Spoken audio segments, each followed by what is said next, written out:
Hello and welcome to the Film Vomit Podcast, an extension of the Vomit series of podcasts. As always, we're your hosts, Mag Taylor and Cole Selby, and today we are talking about Hell House, LLC from 2015.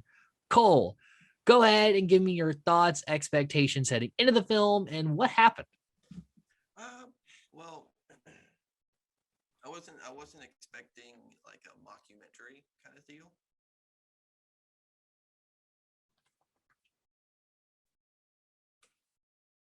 That was kind of cool. Thing, really. Have we watched anything? You broke up there for a second, Cole. You want to repeat that? Did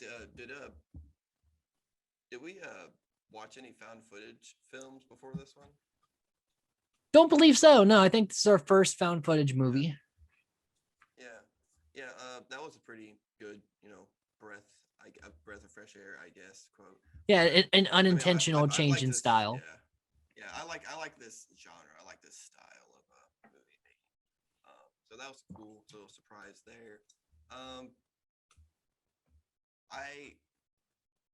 Once I found out it was like a mockumentary style thing, and found out people didn't know what happened in the house, I was like, man, it's probably not going to be like the most body count kind of, like, we're not going to see as much stuff, but I really did like the whole setting of it being in a haunted house thing, and like how they used that in there for their advantage in the movie. Right, kind of some parallels to Hellfest with that. Yeah, parallels with that. So like it's a good setting to use. Like, I think it really is. It works. It worked for itself at that point. Yeah. I mean, that's I didn't expect it to be like a mockumentary. Yeah, I didn't know it was going to be that either. I just picked it because it was a trilogy that we can kind of shoehorn in to the month. I do wonder how they're going to do the trilogy thing with it. Well, I know that the next one takes place like a couple years after this, and it's another like crew trying to which we'll talk about the plot and where it could go. But I was pleasantly surprised. I'm not big into the found footage genre, mostly because like Paranormal Activity kind of overdid it. Yeah. And then like everything wanted to be like a found footage thing, and it got kind of annoying. Yeah. But I thought this was well done. And yeah, so without further ado, let's go ahead. We'll jump right into it. And I apologize for the sniffles in advance. I'm a little allergy ridden today, so we'll get through it. So we open up to a documentary of everyone talking about this disaster of the opening night of Hell House. So we already know going into this movie that shit went wrong, and now we just need to find out what went wrong. Which I'm glad that they didn't do like the super slow start that a lot of these movies kind of do. Yeah, like that's like, hey, look at this incredibly horrible thing that we're immediately going to get into. Yeah, and we see like some YouTube footage, which is like the only footage the public has access to at this time. Yeah. Which is like some people getting ready to walk through the house, and like they see someone run by them and like run up the stairs. So like they're like, well, that wasn't part of this, because she went backstage. And then like one of the scare actors like runs past them. Yeah. And they're like, what is this? What is going on right now? And then they're supposed to go down into the basement. Everyone in the basement is trying to flee from the basement. And then all of a sudden a loud explosion happens, and they get they all fall over in the kitchen. And then one of the crew members waves them out, and then they all get out. And then we see like news footage of like the disaster, and people talk about like no one knows what happened. Like the police said it was like a gas leak, but like not even like the families of the deceased know what really went down there. And it's all hush hush, and there's conspiracy theories running around as happens. And like one person like did end up like getting out, but like ended up like hanging himself like soon after.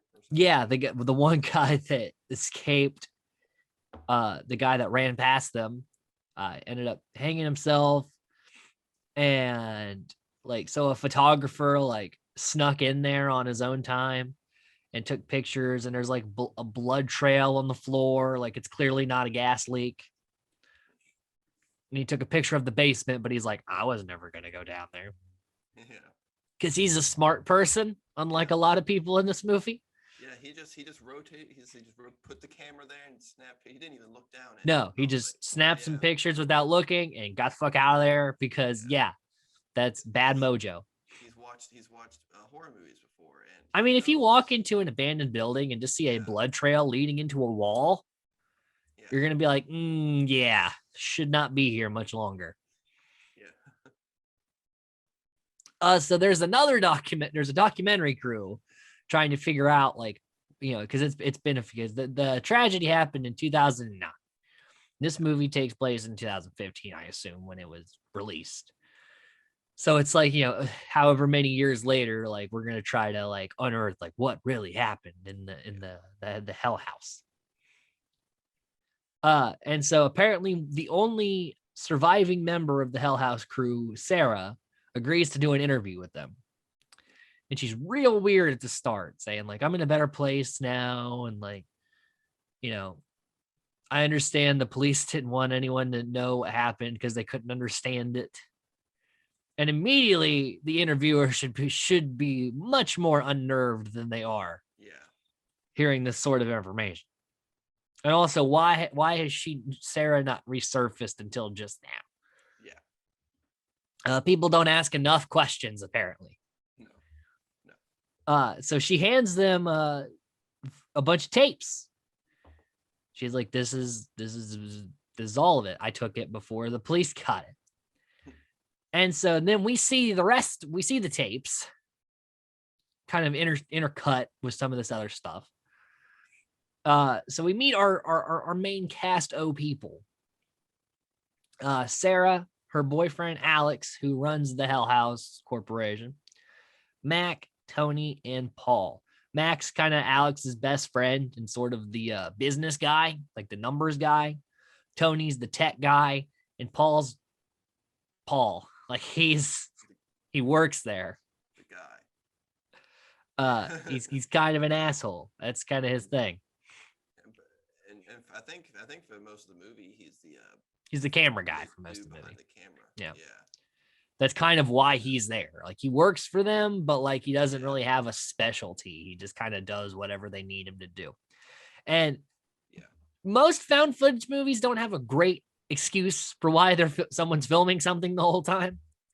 But this sets up pretty quickly. Alex likes to document each year's scares or whatever. So, and especially since this is their first one outside of New York, he's wanting to document the whole experience. So like, it makes sense why Paul would be recording the whole time. But yeah, they are haunt artists that have been in New York City, Queens in particular. And they wanted to go out to like a wooded kind of small town area instead of, the hubbub of New York City. Because, sometimes it's hard to scare people when they live in the literal concrete jungle. So they're heading to the Abaddon Hotel. Because it's an abandoned old hotel. Because they want this like creepy aesthetic. Great idea to turn an old hotel into a haunted house. Like it's pretty good marketing. And this is an actual place too. Like this is an actual, like where they filmed was an actual former abandoned hotel that someone did turn into like a haunted house. So this does exist, which I think is pretty neat. So yeah, when they get there, the hotel is like way more run down than they thought it was going to be, or that Alex told them it was going to be. And everyone's super skeptical because they're going to have to like get electricity working in this building and like get all this shit like set up, and they're going to sleep here. And not great first impressions, but Alex is never worried about anything ever. He's like, we get free set design, guys. Like, which true, there is a lot of like things that are there that are just naturally creepy. Yeah. but he's looking past a lot of warning signs about like what could really be wrong here. Yeah, indeed. I would hate to have to sleep there. It would be Yeah, like I'll help you turn this thing into a haunted house, but I'm not fucking sleeping here. yeah, like a hotel, dog. An abandoned ass hotel building? No, fuck that. I don't care how secure we make it with cameras and stuff. I don't know what happened here. Yeah. I don't want to spend a prolonged amount of time here. When I'm sleeping at my most vulnerable? Yeah. No, fuck that. And then when they get to the basement, which is going to be like the biggest part of the haunt, there is a pentagram drawn on the wall. There are Bibles littering the floor and claw marks everywhere. And Alex is like, this is great. And I'm like, what do you mean this is like, some shit has definitely gone down here. We didn't make this. But he's like, yeah, we'll put 3 clowns on this wall and we'll chain a girl over here. And I'm just like, man, again, ask questions. Yeah, a little bit. It's just like, again, and everyone tries to be like, well, Alex, this is a bad idea. He's like, guys, like, this is going to be great. This is money. Terrible survival instincts. Very bad. So then they kind of they talk about how they're going to set everything up, and then at this old bar that's in the hotel, they kind of like reminisce about old times, about how things were in New York, kind of toast the new adventure, which they don't know will be their last adventure, because again, satanic shit in the basement. We should probably have asked questions. Yeah, maybe. And then so we kind of get like intercut footage of them like after they've already got electricity working in the building. Tony's got surveillance cameras set up, except the one place the camera does not pick up is the basement, which again, warning signs. And so they're like, it's okay. We'll just put like a muscular dude or like a big dude in one of the clown costumes downstairs, and he'll keep an eye on the girl chained to the wall so nobody gets weird with her. I'm like, again, that should not be the concern. The concern is that why is the camera not getting picked up in the basement? Like, everyone knows that demons don't like electronics, man. And they hit the walkie-talkies don't work. Like all your shit gets interfered with when you go around the satanic stuff. Ask questions. Yeah. Again, have better survival instincts. And so Paul is like hanging up like this like hanging girls like figurine thing. Tony is, and Paul like goes to help him and just kind of gets a little rapey with the mannequin. And then we see figures walking by the camera. And again, why did no one review this footage? They review all the other footage. Nobody reviewed this and it was like, hey, what is that? Yeah. Again, guys, ask questions. And things do get tense. Like as we start to get more in this movie does get pretty creepy at times.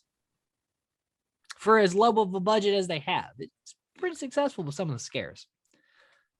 So, like Paul's talking to the camera at night, like having like a little interview, and we see, he does not see, someone walk into the doorway and just kind of stare at him. And then he's like, Sarah, is that you? And then the figure leaves. And then he's not even freaked out. I'm like, bro, I'd be like, what the fuck, man? Like, what is that? For real. Like I like there was a time where I spent the night at one of my buddy's house, and I knew he was there. Like I knew who he was and what he looked like, and he slept walked. And like he just kind of walked over to me and like loomed over me, and I was still extremely freaked out, even though I knew who it was. Like, and I knew I wasn't in like real danger. Because in the middle of the night, if something enters your doorway, it doesn't matter if you know who they are or not. You're gonna, for at least a few seconds, panic. Yeah, and he still has his door open after this too. Yeah. Why are you sleeping with your door open? He never closes his door all the way. Like, that's why shit keeps getting in. Yeah, you're just welcoming everything into your room. And again, why do we have to sleep here? Why couldn't we have rented like an actual hotel somewhere nearby, or a bed and breakfast or something that doesn't have creepy shit happening when I'm trying to sleep? And then the actors arrive, the locals that they're hiring to do. There's only 3 of them because the rest of the stuff is all props. So we have Joey, Sam, and Melissa. Sam is going to be manning the front door. Joey's going to be in the clown costume in the basement. And Melissa is going to be chained up to the wall. Don't know why she actually has to be chained to the wall. Yeah. I don't know why she can't just like be in like shackles and just hang her arms up. I don't know why she actually has to actually be chained to the wall. It just seems like a lot of other things could have gone wrong. I know they have Joey down there, but still, like, you probably shouldn't have actually chained her to the wall. Yeah. Or at least make it like easy to get out of. Like I said, they could have like shackled her hands, but then like she could have like put the chain on like a hook thing, but she could have easily been able to get up and out if she needed to. Like, you know, don't go restraining people. Yeah. It's just generally not a good idea. Yeah, it's not. Nevertheless, they arrive. Paul's a little creepy with Melissa. And then like while they arrive, we learn that one of the Hell House people, the bodies was found with throat slit that was self-inflicted, and that Paul escaped that night but hung himself later. So we meet Paul and immediately know where Paul ends up. Yeah. Or not Paul, sorry, Joey. Got a lot of names getting thrown around here.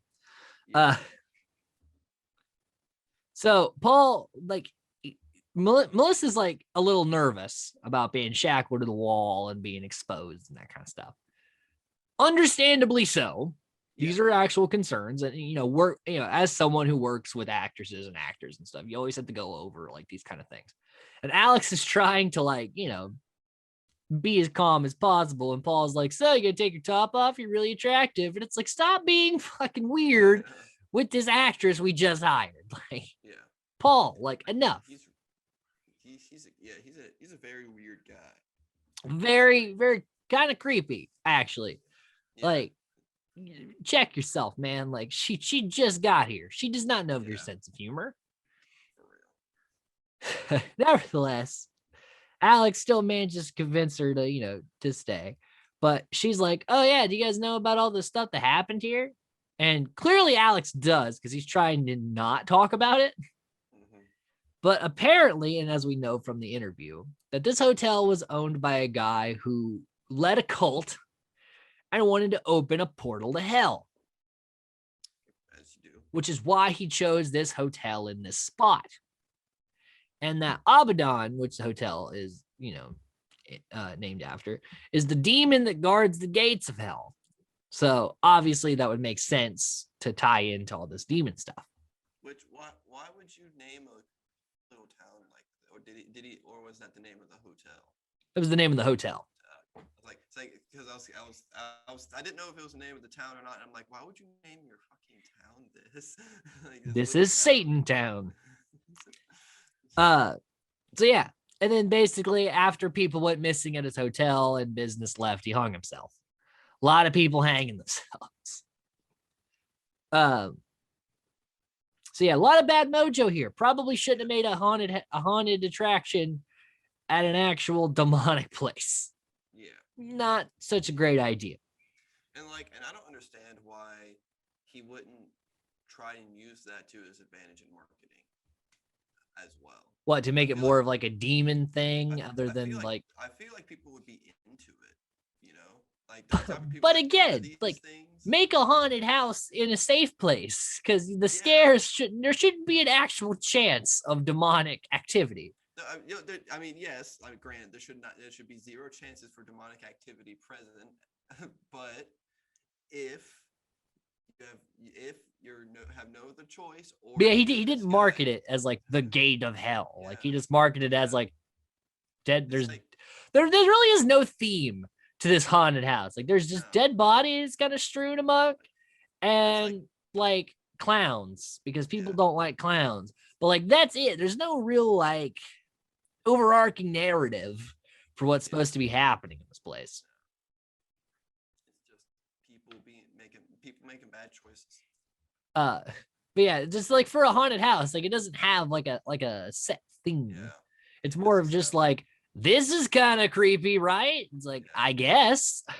Like are they supposed to be like overwhelmingly popular or something? Apparently, yeah, they are like very known and like especially in New York, but like they're pretty popular. They make money. This is literally their living is this, haunted attraction. So, but again, I don't know what the big deal is about this haunted, because again, there's not a real story being told here. It's just like, ooh, this stuff. You just go through and there might be something scary. Clowns are scary. This mask on. Yeah, you guys don't like clowns, right? Yeah, like which is he puts the clown right next to the sacrificing, like hang up, like put like clowns don't go with chained up girls. Sorry. Yeah, It's not see, a thing. clowns aren't really known for satanic activity. Uh, kind of an odd choice, but and they're just sitting there. Like they have 3 clown mannequins, like just sitting there, Yeah. and they look creepy. But it's like, what is the point? Yeah. But their heads don't turn, and they're like, man, we're really wasting these good masks on these mannequins where their heads don't turn. Yeah. They're like, so yeah, we're gonna put Joey in the middle so he can look after Melissa, and it's gonna be great. Don't even worry about it. He's like, don't worry about anything Ever. Like nothing. Don't look at it. Don't even think about it. So they hear screaming in the middle of the night, which like they wake up to, and they're like, must have been a soundboard go off. Like I can kind of understand them. Like, I mean, you did just kind of spend some time setting up all this stuff. But then like they're talking about the kitchen, like, oh yeah, we're gonna have like a guy in here, like, what do you want? Blah, blah, blah. And again, I'm like, what is the theme? And Joey shows them scary. Yeah, I guess. And Joey shows them he can kind of like almost take his eye out, which that actual actor can really do. That was unsettling. Yeah, that was pretty unsettling. And then Paul, he's like hanging out in the hotel, like having fun with all the mannequins, and he sees the clown mannequin from the basement. And he thinks like, oh man, like Alex must have put on that costume and he's fucking with me. So he's like, man, you scared me. Because he sees it and thinks it's the mannequin. Then he looks down the basement and back and the head is turned. And he's like, oh shit, Alex, you got me, man. And then Alex actually comes back in through the back. And he walks out and he's like, what the fuck? And then he turns around and the mannequin's gone. And then he runs to the basement and it's back in the basement. I'd have been done. After that, I'd have been done. I don't work here anymore. That's it. Yeah. I wouldn't have ran back to the thing so quickly. No, like he ran to the basement. I'm like, fuck that. I'm not going down there by myself. I would have ran outside, and I would like if the person I thought was in the mask comes through the other end of the building, I'm going to them at the other end of the building, and then I'm exiting, and I'm never coming back in. Like that's it. I ain't going through that curtain again. Like, yeah, that was a very tense scene. Yeah, it was. They're really good at like setting it up too. Yeah, very good stuff there. So yeah, there's like a freak out moment. But the house is almost ready, and then they show you that when you Google the house, you see like a hooded figure standing in the balcony. Every time that Google tries to screenshot it. Creepy. It is kind of creepy. It would be. So then Paul is sent in to test the strobes, and there's supposed to be 2 figures. But when the strobes start going off, it goes in and out of 3 figures. And he freaks out and then throws up. So again, Paul is like, I would have never went in there by myself after all that shit. But yeah, he just keeps seeing a third figure, freaks out. So he panics. Alex is like, dude, you just need to calm down. He's like, I'm not going to calm down, man. There's look at the footage. There's shit there that shouldn't be there. Yeah. And granted, there is shit that shouldn't be there. And I don't know why he's still around. Yeah, again, I'd been done. I'd been done. Like, go, just leave. And then the documentary people talk about how Alex kind of drug his friends to their deaths because of their loyalty. Like, he clearly knows what's going on here, or at least is aware of the history, and he's just ignoring it because he thinks this is too good of an opportunity. So Mac and Paul awake in the middle of the night to find Clown Man on the stairs. Very spooky. Yeah. And Matt goes up and touches it. I'd have been like, nope, fuck that. Yeah. Everybody get up. We're leaving now. Yeah, he goes and touches it, but it's clearly the mannequin. Yeah. So he like moves it, and then they find Sarah just like in a trance, speaking in tongues. It's like backwards, weird shit. Yeah. Like she said, it's literally backwards audio of her saying that the police came to the front door. And so they snap her out of her trance. And then they see that the Clown Man figure's gone again. And again, done. Yeah. Like, stop. I would not have went back to bed. Yeah. Like, so many chances to just leave. Right. Taken. So then Paul, he puts the camera up. He's getting out of bed, and he sees that there is a woman just sitting in his room. Yeah. Fuck that. Yeah. And like, he doesn't notice at first. It's just at first he's just like waking up. And he just, oh man. I like how he like goes under the covers. Yeah. He has that initial reaction of just like get under the, and then he peeps out and she's closer. And then he goes back under, and then he peeps out and she's like right there.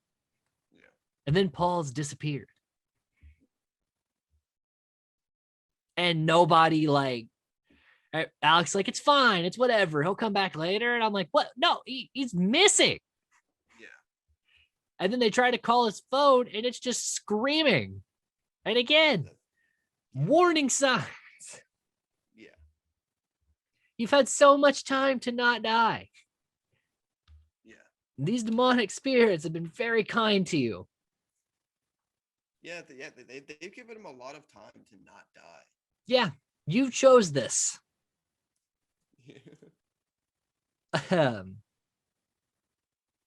So then they also hear Hector playing the piano in the middle of the night. So this time Tony has the camera, and he and Mac explore the basement. And then as he turns around, he sees the clown heads have turned to look at him, and they freak out. Yeah. And then they see Paul just sitting in the basement in a trance. And still, Alex, like, it's fine. Don't worry about it. Tony's like, what do you mean don't worry about it? All this shit is fucked up. You said it yourself. These heads don't move. Why did they move? Here in the footage, they moved. And he's like, I don't know. He's like, exactly. I'm done. But as he goes to leave, Mac reveals something that we don't know to him. And then that convinces him to stay. And I don't care what Mac would have said. I would have been done. Yeah. Done. Like that's it. Like, and I'm pretty sure it has something to do with Paul. Well, it has something to do with Alex, about what Alex knows. But he didn't. We don't know. Apparently, we find out in the second movie, from what I've heard. But at the time of this podcast, I have no idea what it is. So then Tony comes back, and Alex prepares for opening night. The crew's getting ready to start. Paul is asleep. Warning signs again. And the actors are setting up in the basement. And Melissa's like, hey, everything okay? And Mac's like, yeah, everything's fine.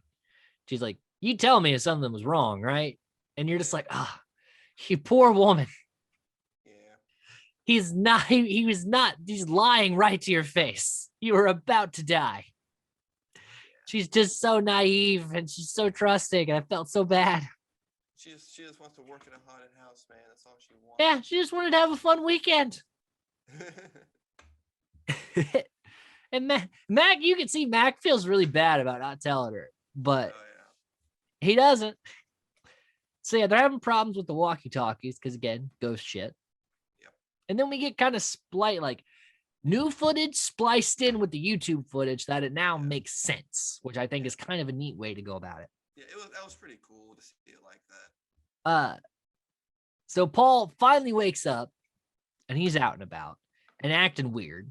And so Mac and Sarah are like, what is happening? Like, what is going on? They see Joey run off and Sarah sprints up the steps. So we now know what that scene in the beginning was Sarah going up to figure out what's going on. Joey running out of the basement for some reason because he saw something that made him believe. So yeah, clearly it was a great idea to put him down there with Melissa because he did a great job of saving her. Yeah, fantastic. So then we see into the basement where hooded figures have appeared and are pulling people into the walls. And a giant hole comes into the basement and Melissa is drugged into it. So apparently that Gates of Hell thing worked because there it is. So others are killed. Mac is the one that evacuated everyone in the beginning. But as he goes to exit, the door closes and he's forced to try to run the other way. Tony is drugged to the basement. So he's dead. Mac and Sarah run to the attic where Alex has hanged himself. Mac is taken down by hooded figures. And that's when we cut to Sarah's interview where she says she then just walked out of the building after being surrounded by hooded demonic entities. That's a plausible outcome. With all the footage as well. Yeah. And then she says, oh, I'm tired. I'm going to take a nap. You guys should come see me in 2C. And you guys should also like go look at that house. What's stopping you from looking at the house? Yeah, which was super strange. Yeah. Like clearly she's baiting you in there. Yeah. And they're like, yeah, we're going to go look at it. Except for Mitchell, the good boy, who stays behind to edit the footage. And that is literally going to save his life. Yep. Because people just can't, they can't help themselves. Because like when they sniff out that somebody died of mysterious circumstances in a secluded place, they got to go to that secluded place where somebody died. It's like, oh my God, you know this is the exact place where someone was murdered to death, and when they don't know who did it, remember that? That happened right here. Like a bunch of bad shit happened right here. Let's go in the middle of the night by ourselves. That sounds awesome. So they try to go to the actual hotel in the town, which is where the Hell House crew should have stayed in the beginning. Yeah. And there's no 2C. Their rooms aren't lettered. Yeah. And then also there's no Sarah in the hotel. Yeah. I'm like, well, they're like, well, that's weird. So let's go to that hotel. And I'm like, what? No, what? Yeah. No. That would have been it for me. So they head into the hotel. They see the blood-stained floor that heads into a wall. And again, that should be enough. Yeah. They're walking past. They literally walk right past Alex's ghost. Like people haven't. Yeah, that was really cool though. That was a good effect. Yeah. And like people haven't even gone inside to clean the place up yet. Like people are that sketched about going in here. Why are you in here? And then the interviewer lady gets a call from Mitchell and she declines it. And if she had just answered that call, she would still be alive because it was Mitchell saying like, yeah, I'm looking at the footage and Sarah was murdered by Paul. Mm-hmm. And then Paul slit his own throat and Sarah was drugged into the wall. Hence the blood stains leading into the wall. So that Sarah we were talking to was not an alive person. So like, dun, dun, dun, plot twist. Yeah. Then they see 2C. And again, why are you opening the door? Like the cameraman, he's like, what are you like? He just wants to leave. He wants Yeah. to go. But he went in there, and Sarah's sitting there, and she turns around, and her face is all fucked up. And then hooded figures come and take them. Yep. And that is Hell House LLC. A string of bad decisions. Really was, yes. There's not a whole lot of trivia either, and all the people involved didn't really do anything else in their careers. But yeah, Paul actually threw up in that strobe light scene. Like the actor acts like that wasn't scripted. He just threw up. Dang. Filmed at a real abandoned haunt, and the clown doll, like when it was moving or whatever, was a person in a costume because the mannequin wouldn't stay up. It's like on the stairs in the hallway. It was actually someone in the costume because they couldn't get the mannequin to stay still. So I thought that was kind of a neat fun fact. But yeah, I mean, I think this movie does a really good job. Clearly has no money, but they actually do make a lot of scenes very tense and unnerving. And it actually does get the tone it's going for. So for a movie that has very little resources, it does manage to do quite a bit. Yeah. Is this a, grade A film? No, but it's for what it is quite well done. Yeah, it is. It's not bad. So Cole, give me your final review grade score of Hell House LLC before we put this thing to bed. It's difficult to make a good found footage flick nowadays, especially nowadays when it's so saturated. Post Paranormal Activity. Yeah. And I mean, of course, people want to make them. They cost like it's very easy to make. Yeah. But yeah, like this, it uses a good setting with the haunted house, so that's cool. I do kind of like how there is like a little bit of like, I do like the little tense moments that we get throughout the movie, and then it like just kind of like all just falls in on itself at the end, which is like it's I don't know. It's hard for me to really say anything about the movie. I don't have a lot of bad things to say. I don't have a lot of good things, I guess, to say either. Like it's a movie. It's the cast has great chemistry. Like I believe that the characters are friends and everything. Like again, for the limited Paranormal Activity has a very big budget, and I don't find a lot of value in those movies, right? But this movie has no. I don't know what the budget was, but it was probably not very much at all, and they make it work, man. I definitely I'd recommend it. I'd give it like a 6.5 out of 10. Like this isn't one I'm gonna like constantly point to or whatever, but for having no expectations going in, I enjoyed myself. I'm interested to see where we go for the next movie. And to see, if it's a similar style or if it's a different kind of tone. Who knows? So with that being said, that is our discussion on Hell House LLC. Join us next week where we'll be talking about Hell House 2, the Abaddon Hotel. Until next time, guys, stay safe. Most importantly, stay nerdy.